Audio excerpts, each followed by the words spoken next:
বিশ্ব মুক্ত গণমাধ্যম দিবস আজ। সংবাদ মাধ্যমের স্বাধীনতার সূচকে এবার ১৬ ধাপ এগিয়েছে বাংলাদেশ। এতে করে সাংবাদিকতায় দেশ এগোনোর পথে, তবে প্রত্যাশিত গতিতে এগোচ্ছে না বলে জানিয়েছেন গণমাধ্যম সংস্কার কমিশনের প্রধান কামাল আহমেদ। তিনি বলেন, সরকার প্রয়োজনীয় সংস্কার বাস্তবায়ন করলে অনেক দূর এগোবে সংবাদ মাধ্যম। আলমগীর হোসেনের ক্যামেরায় আরও জানাচ্ছেন বিপুল দেবরায়।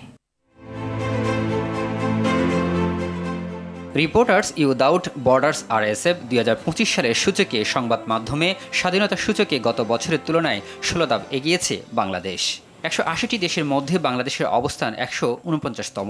২০২৪ সালের মে মাসে প্রকাশিত সূচকে বাংলাদেশের অবস্থান ছিল ১৬৫তম। তবে সূচকে এবারও বাংলাদেশে স্বাধীন সাংবাদিকতার পরিস্থিতি বেশ গুরুতর হিসেবে চিহ্নিত করা হয়েছে। জাতিসংঘ ঘোষিত এই দিনটি আমাদের স্মরণ করিয়ে দেয় স্বাধীন গণমাধ্যম গণতন্ত্রের প্রাণশক্তি। তবে স্বাধীন সাংবাদিকতা গণতন্ত্রের মূলমন্ত্র হলেও এটি এখন বহুমাত্রিক চ্যালেঞ্জের মুখোমুখি।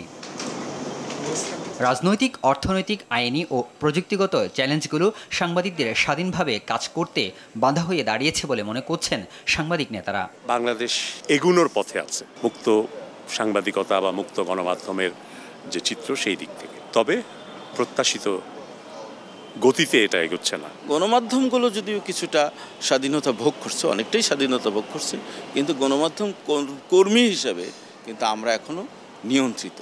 দলীয় পক্ষপাতের কারণে বস্তুনিষ্ঠ সাংবাদিকতা হারায় জানিয়ে জ্যেষ্ঠ সাংবাদিকরা জানান, রাজনীতি ও রাষ্ট্রের সংস্কার হলে কিছুটা পরিবর্তন আসতে পারে। কিন্তু যখনই নির্বাচন হবে এবং নির্বাচিত সরকার আসবে, তখন কিন্তু নিয়ন্ত্রণটা এখনকার চেয়ে বাড়বে।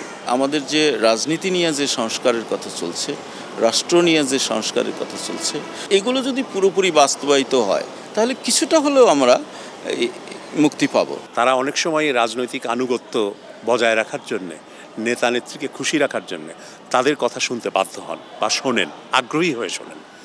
আর একটা হচ্ছে বস্তুনিষ্ঠতার তারা হারান তখনই যখন তাদের দলীয় পক্ষপাত থাকে। দ্বৈত সত্তা আছে অনেক সাংবাদিকদের। এই দ্বৈত চরিত্রটা কাটিয়ে উঠতে না পারলে সাংবাদিকতা পেশা বিপদের মধ্যে পড়বে। বিশেষ ক্ষমতা আইন স্বাধীন সাংবাদিকতার অন্তরায় জানিয়ে জ্যেষ্ঠ সাংবাদিকরা আরও জানান, সকল কালো আইন বাদ দিয়ে মুক্ত গণমাধ্যম চর্চার জন্য সরকার ও সংশ্লিষ্টদের এগিয়ে আসতে হবে। স্বাধীনভাবে কাজ করা কঠিন হয়ে যায়। কারণ বিপুল দেবরায়, RTV, ঢাকা।